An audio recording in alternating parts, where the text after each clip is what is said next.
C'est un des grands événements de l'année à l'affiche du Mémorial de Caen, le concours de plaidoirie. Il a débuté aujourd'hui avec l'épreuve réservée aux lycéens. Ils étaient 14 à concourir et la gagnante s'appelle Léonie Mornay du lycée Jean Monnet de Cognac.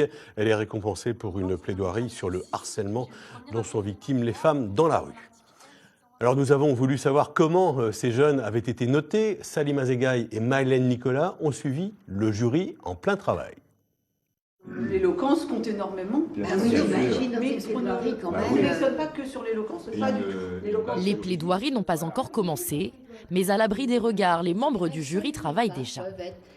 C'est un exercice pour des élèves de cet âge absolument titanesque. D'où la nécessité d'être très indulgent sur la fluidité du discours. Leur mission, départager 14 lycéens qui vont s'affronter sur le terrain des idées. Cette ancienne avocate s'en réjouit d'avance. On dit qu'on a une jeunesse un peu paumée. Là, on a des jeunes qui sont tout sauf paumés et qui s'engagent sur des sujets de société, sur des choses très graves. Et ça, c'est extraordinaire. Les enfants placés. 11 ans.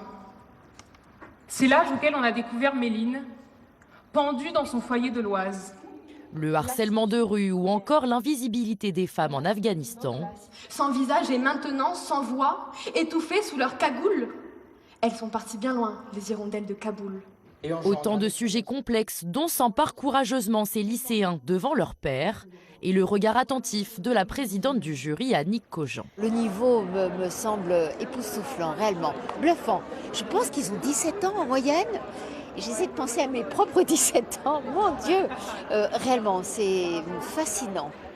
Il va maintenant falloir départager les 14 candidats. Il y a l'argumentation, la construction de la plaidoirie elle-même, le style, je dirais, la manière de dire les choses, c'est essentiellement cela. Nous ne tenons pas compte, en revanche, des petites hésitations, par exemple, qui peuvent arriver à cause du stress. Les délibérations resteront secrètes. Ne soyez pas de ceux qui regardent et qui laissent faire, avait dit la présidente du jury à ses lycéens. Aujourd'hui, tous ont été acteurs et ont relevé le défi.